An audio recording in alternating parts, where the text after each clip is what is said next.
In recent years, the opening strategy changed fundamentally. Of course, there are many forced lines, which are very long. Some of the lines, especially in Sicilian, in Najdorf, with Queen B6 lines, there are around 40 moves. One of the top players, Andrei Volokitin, once told me that one of his analyses in this Queen B6 line goes 66 moves. Can you imagine? But there is new strategy which are appearing in the opening. Generally, in 80s, very popular strategies were with the pawn sacrifice, to grab initiative immediately, to fight for initiative from the first moves. This strategy was developed by such grandmasters as Oleg Romanishin, and then upgraded by Garry Kasparov himself, who scored a lot of games with the pawn sacrifices. And this way of playing became very normal in modern chess. And there are many variations nowadays which we can call modern gambits. But suddenly, a few years ago, it appeared completely new strategy, even more aggressive strategy. It is a strategy of sacrifice of exchange immediately in the openings. Let us see a few examples. A game 1U against Magnus Carlsen. D4, knight f6, Greenfeld line, bishop f4, which variation is considered to be very technical. I can say even, okay, it's ambitious line. We can't say that this line is without ambition. Even you can remember fantastic games which were played in one of the first matches between Karpov and Kasparov. But this, and recently there were very interesting ideas developed, but generally it's very positional line. E3, C5, DC5, Queen A5, Rook C1, Knight E4. Generally, of course, here there are other moves possible. Very interesting move is either Bishop E6, which is quite playable.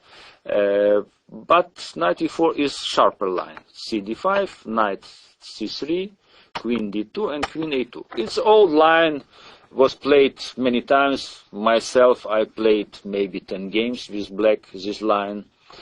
Okay, normal move, of course, is BC3. Very interesting endgame, Queen D2, King D2 was played by Karpov a few times against Kasparov. One game he won against Timman, he played once. Of course, black can play Queen A5, it's completely different way of play. Of course, now it became much sharper as it was planned by white. So the strategy of black is, from my point of view, is completely correct.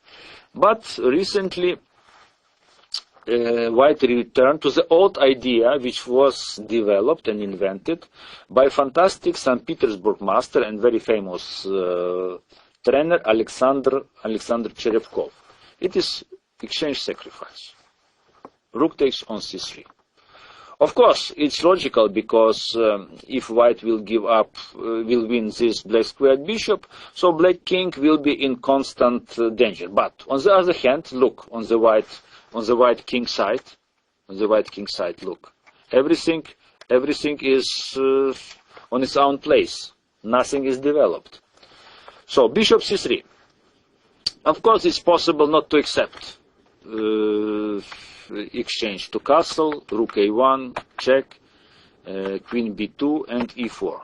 Either it's possible, but there is equal material, and generally black can play, for example, knight d7 or a5, knight e2, a4, rook c2, queen a1, rook c1, queen b2, some repetition, and knight c1, knight a6, bishop e3. The game is incredibly sharp. White has powerful center, black tries to exploit its passed pawn, queen b1, queen b4, f3. Endgame is very unclear in the Seyraman Nakamura, it was pretty balanced. So this way is possible. But generally, we are more interested, of course, in principal decision, which Magnus Carlsen bravely took, which is completely logical. If you can take some important piece, so take it. Queen c3 and f6.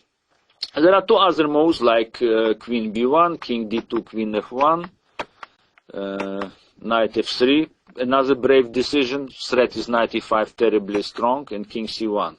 Of course, this thing looks extremely dangerous, and it's white managed to develop. King side, black, queen side is not developed. f6, rook d1, queen g2, and c6. Game Lenich Gaisin, white's position is completely winning. So this all checks are dangerous. Black has to try to develop to protect king side immediately. White plays knight f3. Of course, now it's time to develop everything. Magnus played bishop d7 and bishop e2, queen d5, and castle, knight c6. How we can evaluate this position?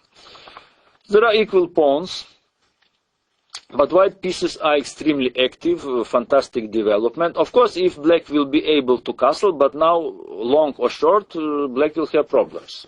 But before it becomes clear that it would be necessary to forget about long castle, because after b5 and c6, position of the king will be completely open, and position will be extremely dangerous. So Magnus tries to counter strike, b5, knight b4, rook d1, queen e4, and now very strong move was played, knight e1. Why it's strong move? Because Magnus' idea was to speculate some way with the queen exchange after queen c2, but with move knight e1, white first of all eliminates this threat, and on the other hand appeared terrible threat bishop f3. This threat is so terrible that black has to do something. So Magnus tried knight d5, queen d2, not possible to take on f4, because after this move white can play differently. Maybe possible to play first to take on d7. King goes to f7, and then bishop f3. And next move, pawn takes on f4, and black is in deep trouble. So Magnus against 1u played e6, and now knight c2. Now white started to play positionally. White wants to return knight into the center, but black was able to castle. But bishop d6, very powerfully placed bishop, very strong bishop. Bishops are stronger than rooks. Of course, black has this good chance, if it would be possible, to move a pawn.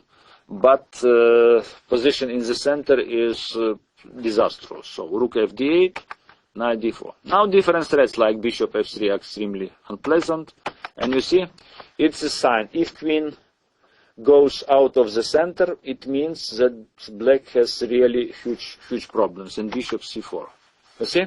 Look, compare position of all white powerful pieces in the center with not so active position of black rooks, plus additionally of black queen.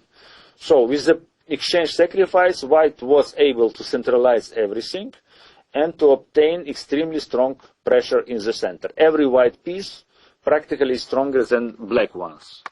Magnus played rook e8, defending against knight e6, but it doesn't help. Take, bishop b7 now is terrible threat, and now additionally white won a pawn and obtained extremely dangerous passed pawn. Rook d8, Magnus tries to exploit pin, and c7. Simple tactics, even we can't say that it's even tactic. And you see, pawn c7 is so powerful with bishop and additional pin. Black is in big trouble. b6. Now it's clear that pawn b6 supports c7 pawn. With such pawns, Black has huge problems. White has no, what is in no danger to even to miss something. King f7, queen b7, additional pawn, take, and queen c8. Now it's queen endgame. Black has some chances for perpetual, but these chances are not serious. And now very good move like queen a6, protecting against queen f1 check.